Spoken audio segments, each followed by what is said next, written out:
الحمد لله رب العالمين والصلاة والسلام على أشرف الأنبياء والمرسلين نبينا محمد وعلى آلہ وأصحابہ اجمعین اما بعد۔ معزز دین و ملی بھائیوں، تمام تعریفیں اللہ رب العالمین کے لیے ہیں۔ ہم اس کی حمد و ثنا بیان کرتے ہیں۔ صلاۃ و سلام عرض ہو ہمارے محبوب نبی محمد صلی اللہ علیہ وسلم پر اور ان کے آل و اصحاب پر، اما بعد۔ مسلمانوں، اللہ تعالیٰ سے ڈرو اور تقوی و پرہیزگاری کی زندگی اختیار کرو۔ ارشاد باری تعالیٰ ہے، یا ایھا الناس اتقوا ربکم الذی خلقکم من نفس واحدہ وخلق منها زوجها وبث منهما رجالا كثيرا ونساء واتقوا الله الذي تساءلون به والارحام ان اللہ کان علیکم رقیبا۔ اے لوگو، اپنے پروردگار سے ڈرو جس نے تمہیں ایک جان سے پیدا کیا اور اسی سے اس کی بیوی کو پیدا کر کے ان دونوں سے مرد اور عورتیں پھیلا دی۔ اس اللہ سے ڈرو جس کے نام پر ایک دوسرے سے مانگتے ہو اور رشتے ناطے توڑنے سے بھی بچو، بے شک اللہ تعالیٰ تم پر نگہبان ہے۔ میرے بھائیو، اللہ تعالیٰ نے اپنے محبوب نبی محمد صلی اللہ علیہ وسلم کو توحید کی دعوت دینے اور شرک سے ڈرانے کے لیے مبعوث فرمایا ہے۔ چنانچہ آپ صلی اللہ علیہ وسلم نے لوگوں کو توحید کی دعوت دی اور شرک کی طرف لے جانے والے تمام راستوں کو بند کیا۔ آپ صلی اللہ علیہ وسلم نے توحید کی حفاظت کی، اس کی نجاست کو دور کیا اور واضح پیغام تمام لوگوں تک پہنچا دیا۔ دینی بھائیوں، شرک کی طرف لے جانے والے اسباب میں سے جس کے بارے میں رسول اللہ صلی اللہ علیہ وسلم نے تنبیہ کی ہے، قبروں کو پوجنے والوں اور جاہل مسلمانوں کا اپنی انبیاء و صالحین کی قبروں کو مسجد بنانا ہے، اس طرح کہ وہ ان پر مسجدیں بناتے ہیں، وہاں نماز پڑھتے ہیں اور اللہ سے دعا کرتے ہیں، وہاں قربانی کرتے ہیں اور ان سے برکت حاصل کرتے ہیں۔ امام بخاری و مسلم نے عائشہ رضی اللہ عنہا سے روایت کی ہے، انہوں نے کہا جب نبی کریم صلی اللہ علیہ وسلم بیمار تھے تو آپ کی بعض ازواج مطہرات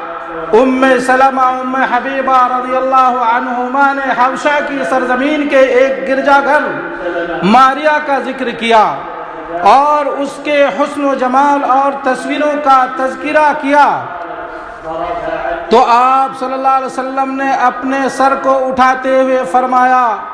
یہ وہ لوگ ہیں جب ان میں سے کوئی صالح آدمی فوت ہو جاتے ہیں تو وہ اس کی قبر پر مسجد بناتے ہیں اور اس میں اس قسم کی تصویریں بناتے ہیں، قیامت کے دن یہ لوگ اللہ کے نزدیک سب سے بدترین مخلوق ہیں۔ رواہ البخاری و مسلم شریف کی حدیث ہے، جندب بن عبداللہ البجلی رضی اللہ عنہ کہتے ہیں، میں نے نبی کریم صلی اللہ علیہ وسلم کو کہتے ہوئے سنا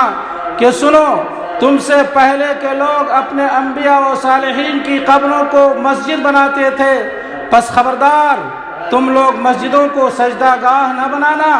میں تمہیں اس سے منع کرتا ہوں۔ رواہ مسلم۔ میرے بھائیوں، ان احادیث میں صراحت کے ساتھ قبروں کو مسجد بنانے سے منع کیا گیا ہے، اور شروع میں یہود و نصارہ کے جاہل لوگوں نے ایسا کیا ہے، پھر امت محمدیہ صلی اللہ علیہ وسلم کے بعد لوگوں نے اس سلسلے میں ان کی پیروی کی، پس اس سے معلوم ہوا کہ اولیاء و صالحین کی قبروں میں مسجدیں تعمیر کرنا جائز نہیں ہے اور ان مسجدوں میں نماز پڑھنا بھی جائز نہیں ہے،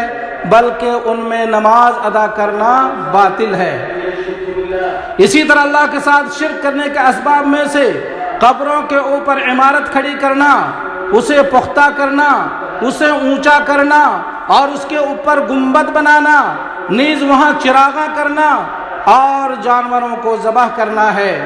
مسلم شریف کی حدیث ہے، جابر بن عبداللہ رضی اللہ عنہ کہتے ہیں، نہا رسول اللہ صلی اللہ علیہ وسلم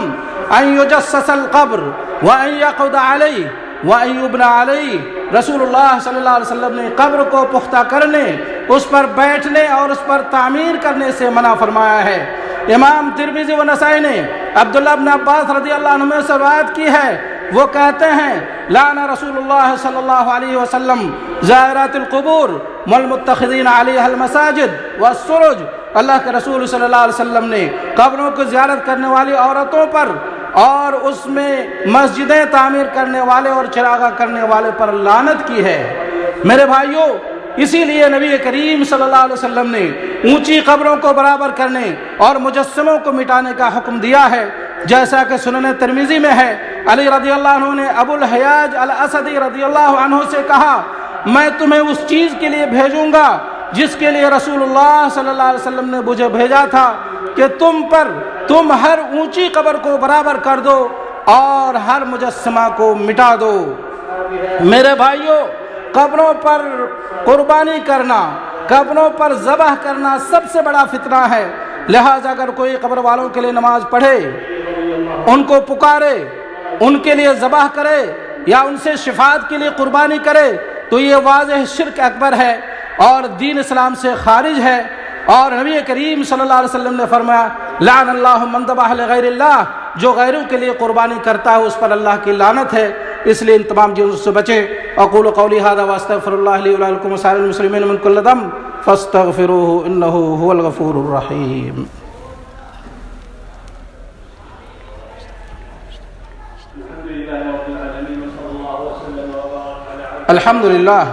الحمد للہ وکفا وسلام علی عبادہ الذین اصطفی، اما بعد۔ معزز دینی بھائیوں، شرک کے اسباب و وسائل میں سے آثار اور مقامات سے برکت حاصل کرنا، آثار اور مقامات سے برکت حاصل کرنا ہے، خواہ وہ انبیاء کے آثار ہوں یا اولیاء اور صالحین کے آثار ہوں۔ یہ غلو اور شرک کا سب سے بڑا ذریعہ و سبب ہے، اور برکت نبی کریم صلی اللہ علیہ وسلم کی اتباع و توحید میں ہے، اور صالحین کے اخلاص و بندگی کی اقتداء میں ہے، نہ کہ اللہ کے علاوہ سے ان کی دعاؤں میں یا ان کے آثار اور قبروں اور مقامات میں اور ان کی نماز پڑھنے و بیٹھنے کی جگہ میں۔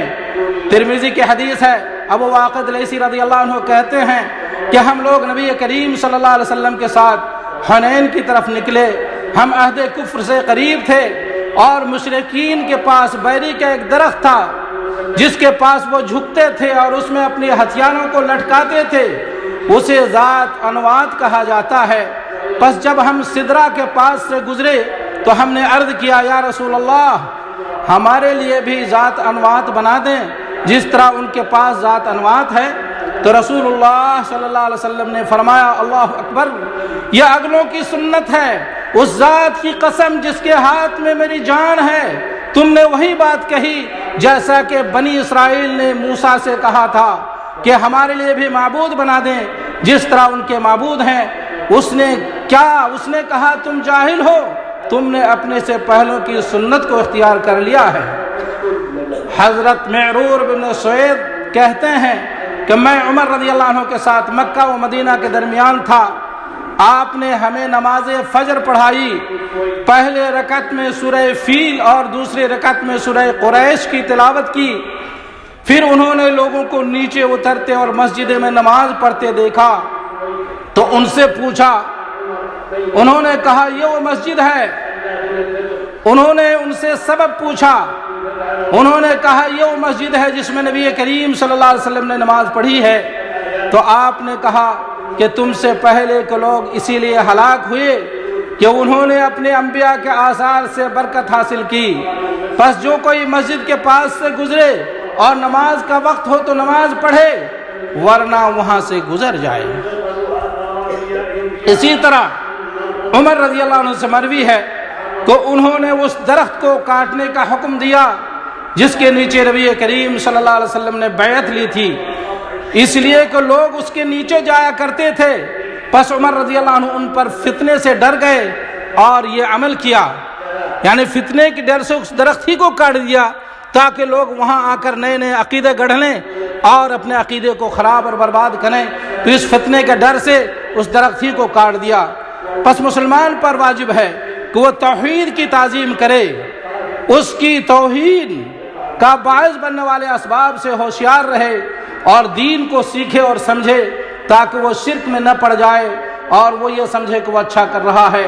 اللہ تعالی ہمیں اور آپ کو توحید کو اپنانے اور کتاب و سنت کے مطابق عمل صالحہ کرنے کی توفیق عطا فرمائے، اور شرک و بدعت اور ہر خلاف شرع کام سے الہ العالمین ہمیں اور آپ کو بچنے کی توفیق عطا فرمائے، آمین یا رب العالمین۔ دوستو آئیے اب ہم اپنے محبوب نبی محمد صلی اللہ علیہ وسلم پر درود و سلام پیش کریں۔ اللہم صلی وسلم علی نبینا محمد وعلی آلہ واصحابہ اجمعین۔ یا اللہ تو اپنے محبوب نبی محمد صلی اللہ علیہ وسلم پر درود و سلام نازل فرما،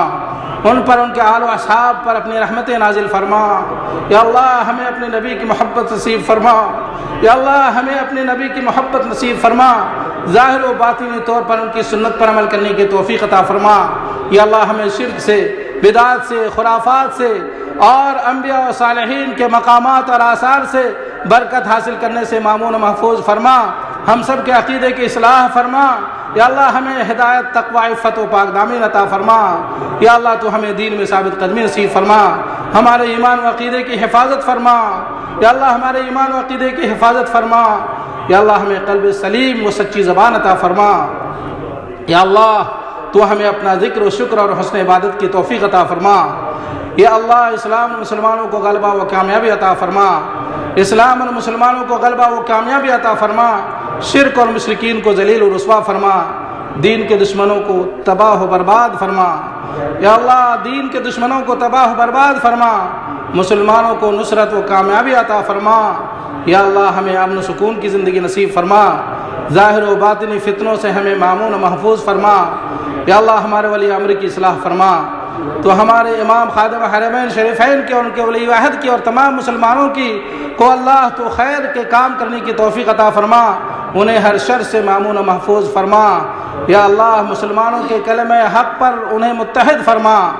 یا اللہ جو ہمارے ساتھ اور اسلام اور مسلمانوں کے ساتھ اور مسلم حکمرانوں کے ساتھ برا چاہے تو اس کو اپنے آپ میں مشغول فرما۔ یا اللہ ہم سب کو امن سکون کی زندگی نصیب فرما۔ وصلی اللہ علی نبینا محمد وعلی آلہ واصحابہ اجمعین۔